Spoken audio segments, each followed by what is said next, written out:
Assalamualaikum warahmatullahi wabarakatuh. Saya Mauludina Rahmawati dengan NIM 1912628 ingin menjelaskan tentang keterampilan membangun hubungan yang positif dengan anak untuk mengembangkan sosial emosional anak. Perkembangan sosial adalah suatu proses yang muncul di mana anak-anak belajar tentang diri, tentang orang lain, tentang membangun dan merawat pertemanan. Perkembangan sosial sejatinya dimulai pada saat lahir dan muncul dari interaksi yang dialami bayi dan anak kecil di rumah. Selanjutnya, untuk bersosialisasi di luar rumah juga akan menjadi baik. Banyak hal yang bisa dilakukan oleh orang tua ataupun guru untuk menumbuhkan dan mengembangkan sosial emosi anak, yaitu sebagai berikut. Yang pertama, bermain. Bermain sesuatu yang sangat berarti bagi perkembangan anak, bahwa kegiatan bermain merupakan sarana untuk sosialisasi. Dengan pengalaman bermain, anak akan nampak peningkatan kadar interaksi sosial, mulai dari kegiatan bermain sendiri sampai bermain bersama. Bila anak bermain bersama dengan teman-temannya, ia akan memperoleh pemahaman, yaitu akan bersama, berbagi, menunggu, bergantian, sabar, dan lainnya. Situasi ini akan merangsang perkembangan emosi dan sosialnya. Dalam dunia bermain, anak akan belajar berbagi hak milik, mempertahankan hubungan yang sudah terjalin, menghargai cara anak lain, menggunakan mainan secara bergilir, melakukan kegiatan bersama, berusaha mencari cara pemecahan masalah atau problem solving yang dihadapi dalam permainan, dan bisa belajar untuk mengikuti sebuah aturan. Oleh karena itu, kegiatan bermain memberi kesempatan pada anak untuk bergaul dengan anak-anak yang lainnya. Yang kedua, modeling. Modeling adalah proses menirukan tingkah laku orang lain yang dilihat, yang dapat dilakukan secara sadar ataupun tidak. Permodelan dapat dilakukan dengan memutarkan anak dengan film-film yang mengandung pesan cerita atau amanat yang baik, atau memberi tontonan di layar televisi pada program-program pendidikan yang menyajikan tingkah laku tokoh-tokoh yang baik yang dapat ditiru oleh anak. Yang ketiga, ada storytelling, yaitu cerita. Sebuah cerita dapat mengandung berbagai pendidikan moral yang berupa pesan atau amanat. Melalui cerita, pendidik atau orang tua dapat memberikan penanaman nilai-nilai moral kepada anak. Sebuah cerita biasanya mengandung tokoh perilaku buruk maupun contoh perilaku baik. Contoh perilaku buruk dimaksudkan agar dapat dihindari dalam kehidupan sehari-hari. Contoh perilaku baik itu dimaksudkan agar dapat ditiru untuk diterapkan dalam kehidupannya sehari-hari.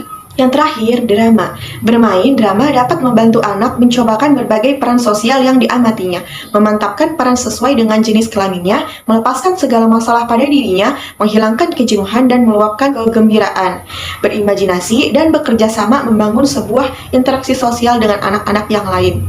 Dengan lengkapnya alat permainan dan aksesoris, anak akan semakin berimajinasi dalam memerankan peran-peran seperti menjadi pilot, dokter, guru, satria, pemadam kebakaran, tentara, polisi, dan sebagainya.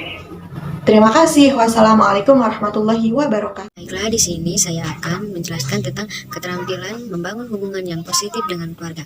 Nah, keluarga merupakan lingkungan yang terdekat dalam mendukung ketercapaian tugas perkembangan secara optimal. Beragam pola hubungan dalam keluarga dapat berdampak pada capaian. Nah, komunikasi antar sekolah dan wali murid atau orang tua merupakan bentuk realisasi dari akuntabilitas sekolah.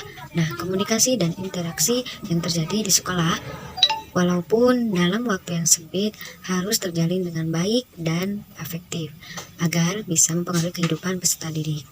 Nah, keberhasilan guru dalam menjalin komunikasi dengan orang tua tentang kemajuan belajar anak di sekolah menjadi kesempatan emas bagi guru untuk membuat jembatan komunikasi yang sangat penting dalam kehidupan anak.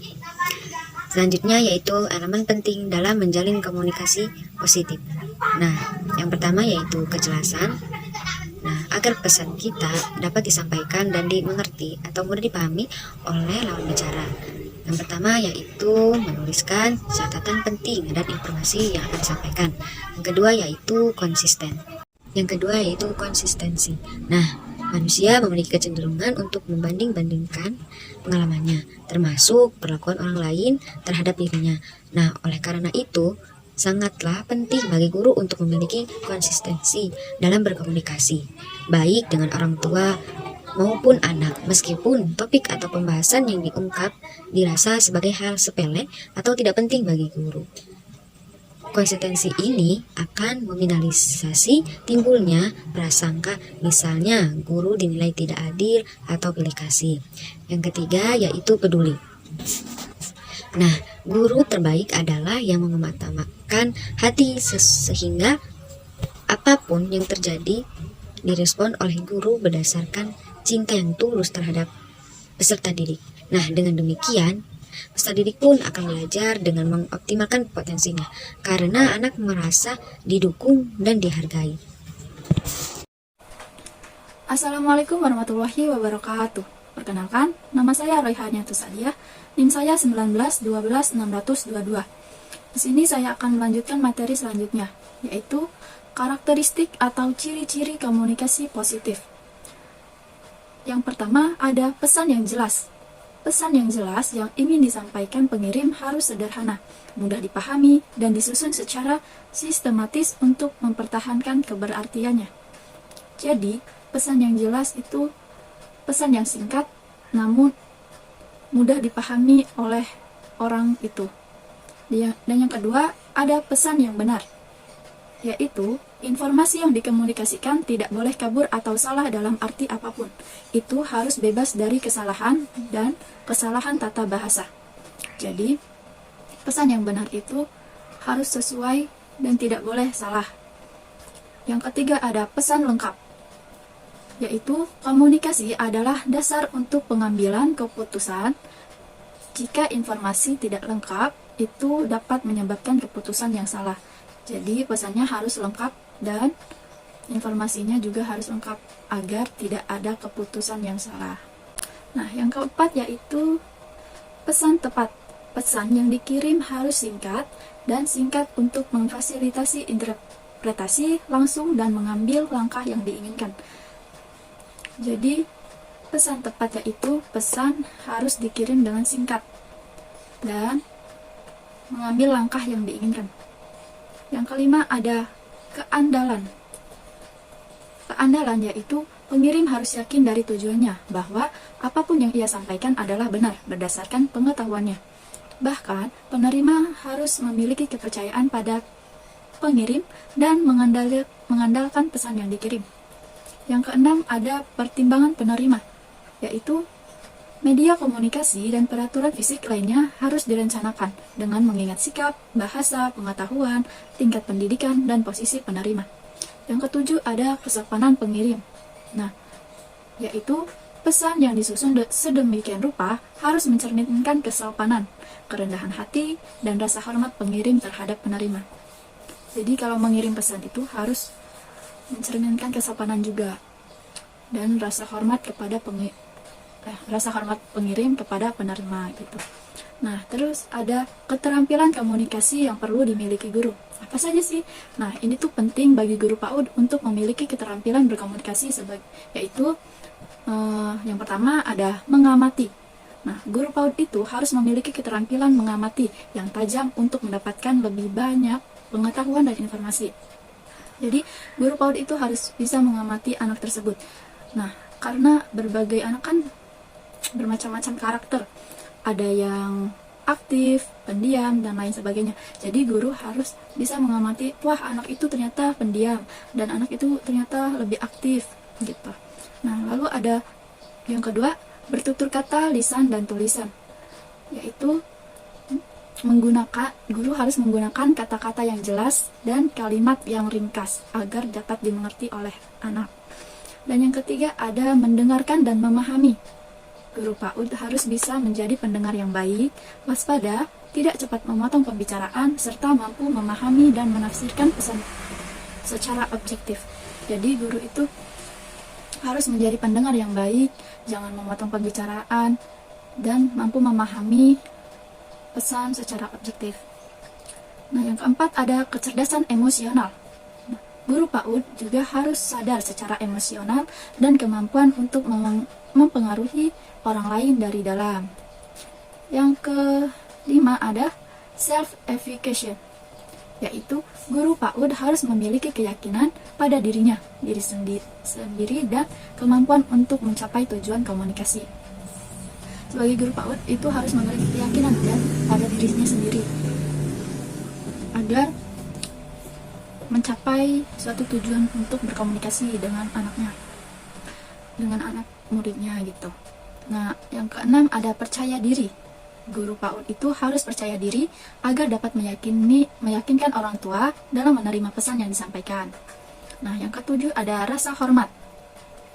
Rasa hormat yaitu menyampaikan pesan dengan sopan dan menghargai nilai-nilai budaya, kepercayaan, pendapat, dan ide-ide baik orang tua maupun peserta didik. Gitu. Dan ada yang kedelapan yaitu komunikasi nonverbal.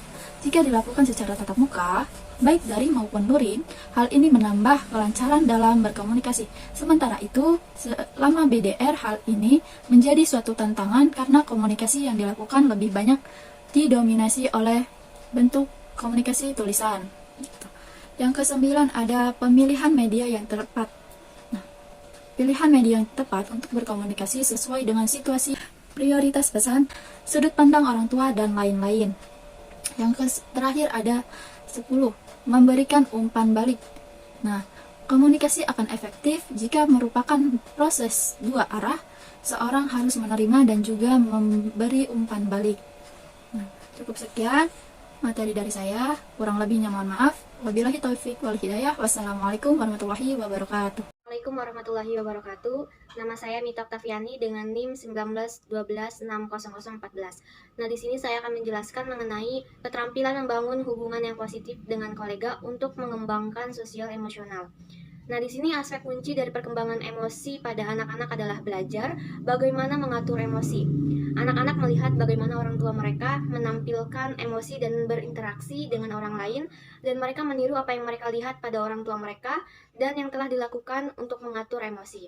Nah, di sini lebih jauh lagi bagaimana orang tua mengatasi emosi anak-anak mereka dan menanggapi mereka mempengaruhi bagaimana ekspresifnya perasaan anak-anak itu.